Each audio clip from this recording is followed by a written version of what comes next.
One day, while you're bored and home alone, you start looking up and pressing pressure points on your body. After you hit one behind your ear, a strange board appears in front of you. You've just opened the character menu, and there's a lot of settings you didn't know about. It was like there was a projector, right on the wall, bright and clear. I turned around to look at my headstand, where the projector would be, but then the image moved there too. I moved in to touch it, but then the mouse appeared on the screen. I moved my hand, shocked.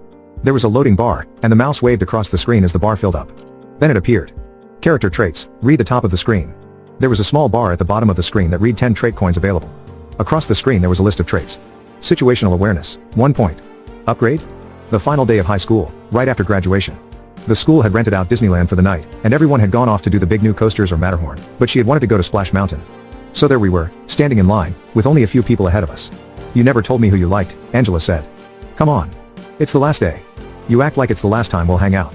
I know your tricks. Besides, you never told me. 'Cause I